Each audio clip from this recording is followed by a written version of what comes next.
అండి నేనైతే ఈరోజు ఆనపకాయ అంటే సొరకాయ రొయ్య పొట్టు కూర అయితే చేస్తున్నాను. అంటే బజ్జీ అని చెప్పొచ్చు. చాలా టేస్ట్గా ఉంటుందన్నమాట. దీనికి కావాల్సినటువంటివి సరిపడా నూనె కావాలి, తర్వాత పచ్చిమిర్చి కరివేపాకు అయితే వేయించుతూ ఉన్నాను, మామూలేనండి. తర్వాత వచ్చేసి టమాటాస్ కావాలి, ఆనియన్స్, తెల్లగడ్డలు, ఇవి వచ్చేసి మామిడి ముక్కలు, ఇవన్నీ వేయించేసుకోవాలండి. తగినంత పసుపు వేసుకోవాలి. ఇప్పుడైతే నేను ఆనియన్స్ వేస్తూ ఉన్నాను. ఆనియన్స్, తెల్లగడ్డలు ఇవి వేసేస్తున్నానండి. ఒకేసారి మనము నూనెలోని వేయించేసుకొని రుబ్బేసుకోవచ్చు, లేదంటే అన్నీ సపరేట్గా మొత్తం కలిపి ఉడకబెట్టేసుకొని ఆ తర్వాత ఇంకా మనము తాలింపు వేసుకోవచ్చు. ఎట్లయినా చేసుకోవచ్చు అన్నమాట. ఇవి బాగా వేగాలి. కొంచెం మనము పసుపు వేసామంటే, మొదటగానే పసుపు వేస్తున్నాను, సరిపడా పసుపు వేసేస్తున్నాను. తర్వాత సరిపడా సాల్ట్ అయితే వేసేస్తున్నానండి ఆనియన్స్లో. ఎప్పుడైతే ఆనియన్స్లో ఫస్ట్ సాల్ట్ వేసేస్తామో బాగా వేగుతాయి అన్నమాట.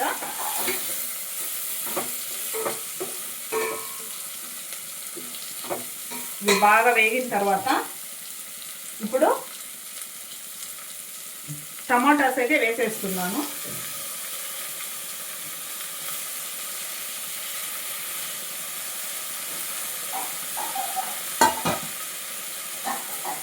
చాలా రుచికరంగా ఉంటుందన్నమాట ఈ కర్రీ. వేడి అన్నంలో చాలా బాగా ఉంటుంది, రుచిగా ఉంటుంది.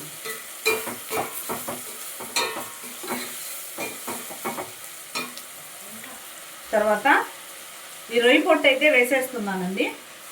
రొయ్య పొట్టును మాత్రము చక్కగా వేయించేసుకొని నీళ్ళల్లో నానబెట్టి ఒక 2-3 సార్లు అయితే బాగా కడగాలండి, లేదంటే దీనిలో మట్టి ఉంటుందన్నమాట. కాబట్టి చాలా శుభ్రంగా అయితే మనము కడుక్కోవాలి. ఎప్పుడైతే వేయించుతామో అప్పుడు దానిలో ఉన్న మట్టి మొత్తము బయటకు వస్తుంది. ముఖ్యంగా మెయిన్గా రొయ్య పొట్టుతో చేసేటప్పుడు చాలా జాగ్రత్తగా అయితే చేయాలండి. నీట్గా కడగకపోతే మాత్రం ఒట్టి మట్టి మట్టి అయిపోతుంది అన్నమాట.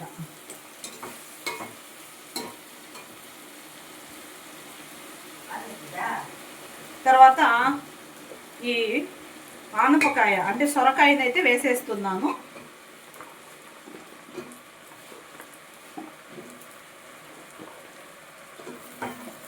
ఎంత కావాలో అంత వేసేసుకోవాలి. కానీ ఉడికిన తర్వాత మాత్రం చాలా తక్కువే అవుతుందండి ఇది.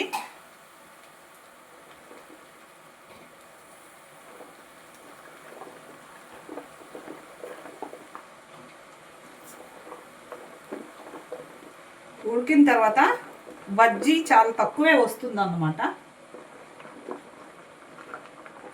ఈ ఆనపకాయ ఒక 20 రూపీస్ అన్నమాట. ఒక పెద్ద ఆనపకాయ తీసుకున్నాను, ఎందుకంటే ఈ సమ్మర్ సీజన్లో మనం ఎక్కువగా ఇలా వాటర్ కంటెంట్తో ఉన్నటువంటి కూరగాయలను అయితే ఖచ్చితంగా తినాలండి. తర్వాత మామిడికాయ కూడా వేసేస్తున్నాను.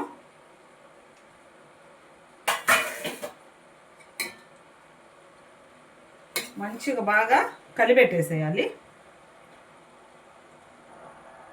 ఓకేనండి, ఉడుకుతూ ఉందన్నమాట. ఇలా బాగా ఉడకాలి. ఇది మనం ముఖ్యంగా గుర్తుపెట్టుకోవాల్సింది ఏంటంటే, ఇది వాటర్ కంటెంట్కి సంబంధించిన వెజిటబుల్ కాబట్టి దీంట్లో ఉన్న వాటర్ అంతా కూడా బయటకు వచ్చేసేయాలి. ఆ తర్వాత కొంచెం జస్ట్ వాటర్ అయితే పోస్తే సరిపోతుందండి. ఎక్కువ వాటర్ పోస్తే మాత్రం టేస్ట్ లెస్ అయిపోతుంది కర్రీ, అది మాత్రం గుర్తుపెట్టుకోవాలి. ఇప్పుడైతే మూత పెట్టేస్తున్నాను. ఇంక బాగా అలా ఉడకాలన్నమాట. అవసరమైనంత వరకే వాటర్ అయితే పోయాలండి, ఇప్పుడే పోయకూడదు, అది మాత్రం గుర్తుపెట్టుకోవాలి. ఎంతవరకు ఉడికిందో చూద్దామండి. చూసారా, నేనైతే కొంచెం కూడా వాటర్ పోయలేదు, అయినప్పటికీ దాంట్లో వాటర్ అయితే ఊరుతూ ఉన్నాయి. కాబట్టి ఇది వాటర్ కంటెంట్ వెజిటబుల్ కాబట్టి మనం వాటర్ అనేవి చాలా తక్కువ అయితే పోద్దాం, అప్పుడే టేస్ట్ ఉంటుందన్నమాట. లేదంటే సవ్వగా అయిపోతుంది కర్రీ. కావాలంటే కొంచెం కారమైనా వేసుకోవచ్చండి. నేనైతే ఒట్టి పచ్చిమిర్చి వేస్తున్నాను. సరిపోదు అనుకుంటే కొంచెం కారం అయితే వేసుకోవచ్చు అన్నమాట. నేను కొంచెం కారం వేస్తాను. ఇది కూడా ఈ కారం అండి ఆర్గానిక్ కారం అన్నమాట. మొన్న పసుపు చూపించాను కదా, అదేవిధంగా ఆర్గానిక్ కారం అంట. మా వారు కొనుక్కొచ్చారు. ఇది మామూలుగా నేను ఆడిచ్చింది కూడా ఉంది, ఇది తెచ్చాడు. చూడు ఒకసారి ఎలా ఉందో టేస్ట్ చూద్దాము అన్నాడు. అందువల్ల అయితే ఇది కూడా వాడుతున్నానండి. అంటే ఏమి మందులు వేయించకుండా పండించినటువంటివి మిరపకాయలు తయారు చేసినటువంటివి అన్నమాట. కాబట్టి ఇటువంటి ఆర్గానిక్ సంబంధించినవి మనమైతే దొరికినంత మాత్రమైనా వాడుకోవాలండి. కొంచెము కారం వేశాను, ఎందుకంటే ఓన్లీ పచ్చిమిర్చి సరిపోదు కాబట్టి నేనైతే వేశాను. ఇప్పుడు సరిపడా వాటర్ అయితే పోస్తున్నానండి. కొంచెం వాటరే, ఎక్కువ కూడా పోయిను. ఒక చిన్న గ్లాస్తో వాటర్ పోసాను. ఒక చిన్న గ్లాసు క్వాంటిటీతో వాటర్ అయితే పోసానండి.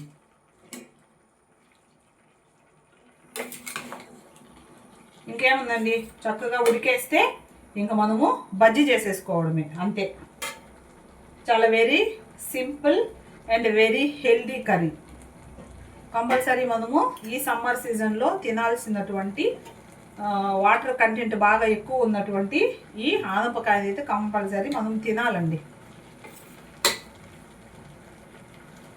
మన ఆరోగ్యం మన చేతుల్లోనే ఉందండి. చక్కగా మార్నింగ్ లేస్తూనే వాకింగ్ వెళ్ళడము, తర్వాత గ్రీన్ టీ తాగడము, లేదు అలవాటు లేకపోతే వేడి నీళ్ళు అయితే తీసుకోవడము బాడీకి, ఇలా చేస్తూ ఉండాలండి. తర్వాత మన పనులు మనమే చేసుకోవడము, ఇంట్లో పనులు. ఇప్పుడు ఉదాహరణకు బట్టలు ఉతికాము అనుకోండి, ఎక్సర్సైజ్ బాడీకి. ఇంతకు ముందు పెద్దవాళ్ళు అయితే అన్ని పనులు వాళ్ళే చేసుకునేవాళ్ళు కాబట్టి వెరీ హెల్దీగా ఉండేవాళ్ళండి. ఇప్పుడంటే అన్నిటికీ మిషన్స్ వచ్చేసాయి కాబట్టి చాలా వరకు అన్హెల్దీ అయిపోతుంది లేడీస్కి. ఇంతకుముందు పచ్చడి అయితే మామూలుగా రోట్లో దంచేవాళ్ళు కాబట్టి చక్కగా హ్యాండ్కి ఎక్సర్సైజ్ ఉండేది. ఇప్పుడేముంది, ఒక 2 సెకండ్స్లో మిక్సీ వేసేస్తున్నాం మనం. అంటే ఎక్సర్సైజ్ అనేటువంటిది బాడీకి తగ్గిపోయింది అని చెప్తున్నాను. కాబట్టి అందరము కూడా కంపల్సరీ వాకింగ్ అయితే వెళ్ళాలండి. ఇది must and should be. Walking అనేది ప్రతి ఒక్కరూ అలవాటు చేసుకోవాలి. రోజంతా ఎంత పనులు చేసుకున్నప్పటికీ మార్నింగ్ కంపల్సరీ ఒక 20 మినిట్స్ అయినా వాకింగ్ అయితే చేయాలండి. చాలామంది ఏమంటారంటే రోజంతా పనులు చేసుకుంటూ ఉంటాము, అదే వాకింగ్ అంటారు. కానీ అది కాదండి. మార్నింగ్ ఎప్పుడైతే మనం వాకింగ్ చేస్తామో అప్పుడు బాడీ అంతా కూడా బ్లడ్ సర్క్యులేషన్ అనేటువంటిది చక్కగా జరుగుతుంది అన్నమాట. ఓకేనండి, ఉడుకుతూ ఉంది. వాకింగ్ లేకపోవడం వల్ల చిన్న పెద్ద తేడా లేకుండా హార్ట్ అటాక్స్ వస్తున్నాయండి. ఇక్కడ మా సందులో ఒక అబ్బాయి, చాలా చిన్న వయసు అండి, ఒక 27 ఇయర్స్ ఉంటాయి. ఆ అబ్బాయికి ఈ మధ్య స్టంట్ వేశారు. అంటే హార్ట్ అటాక్ వచ్చిందంట, స్టంట్ వేశారండి. నేను వెళ్ళి చూసి వచ్చాను. అంటే రోజులు చూసారా ఎంత భయంకరంగా ఉన్నాయో. కాబట్టి ప్రతి ఒక్కరూ కూడా వాకింగ్ అనేటువంటిది అలవాటు అయితే చేసుకోవాలి.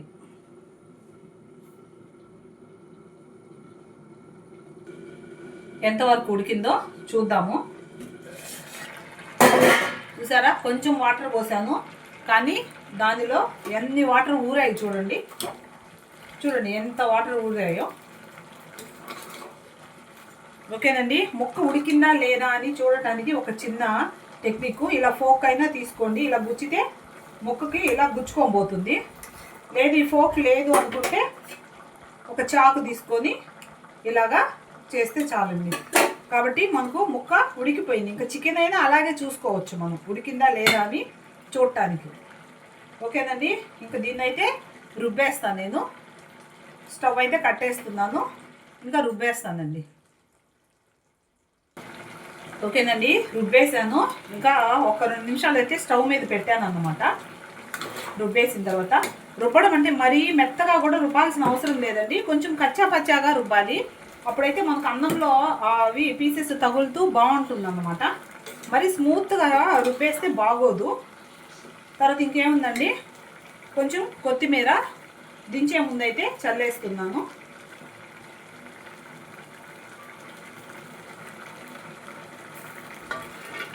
ఇంకా ఆపేస్తున్నానండి.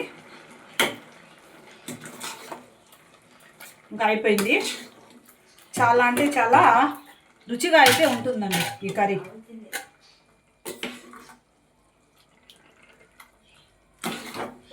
ఇట్లా నేను చింతపండు అయితే వేయలేదండి, ఎందుకంటే నేను మామిడికాయ వేసేసాను అన్నమాట. ఆ మామిడికాయ కూడా రుద్దకుండా కొంచెము అక్కడక్కడ అట్లా తగిలేటట్టుగా రుబ్బుకోవాలి. దీనికి చాలా వెరీ టేస్ట్ వస్తుంది. ఎందుకు అంటే మనము అవి వేసాను కదా రొయ్య పొట్టు, అందువల్ల చాలా టేస్ట్ అండి. ఎక్కువగా మా నెల్లూరులో ఇలా చేస్తారు. తర్వాత వచ్చేసి మేము చిన్నపిల్లలప్పుడు ఇలాగ మేము ఎక్కువగా తింటూ ఉండేవాళ్ళమండి. ఇవంతా మా నాన్నమ్మ స్టైల్ కర్రీస్ అన్నమాట. ఇవి చాలా బాగుంటుంది. ఒకసారి మీకు టేస్ట్ చూసి అయితే చెప్తాను.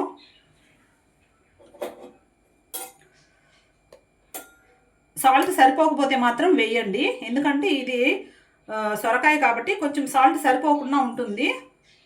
నేనైతే కరెక్ట్గా వేసేసాను, ఇందాకే చూశాను.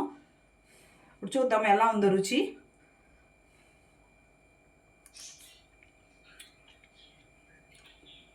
వెరీ టేస్ట్ అండి, అన్నీ పర్ఫెక్ట్గా సరిపోయాయి. పులుపు బాగుంది, అండ్ ఆ పీసెస్ నోటికి తగులుతున్నాయి. తర్వాత రొయ్య పొట్టు కూడా నోటికి బాగా తగులుతుంది. సూపర్ అండి, ఎక్కువ పులుపు లేదు, సూపర్గా ఉంది. ఇంకా అల్లం తెల్లగడ్డ పేస్ట్ ఇవన్నీ వేసామనుకోండి రుచి వేరుగా అయిపోతుంది. కాబట్టి వెరీ టేస్ట్ అండి. మా నెల్లూరు స్పెషల్ కర్రీ అని చెప్పొచ్చు. ఇంకా చెప్పాలంటే మా నానమ్మ స్పెషల్ కర్రీ అండి. ఓకేనండి, మీ అందరికీ నచ్చినట్లయితే లైక్ చేయండి, సబ్స్క్రైబ్ చేసుకోండి, షేర్ చేయండి. మరొక మంచి వీడియోలో మరలా మీ ముందుకు వస్తుంది మీ లతా శ్రీనివాస్. బాయ్ అండి.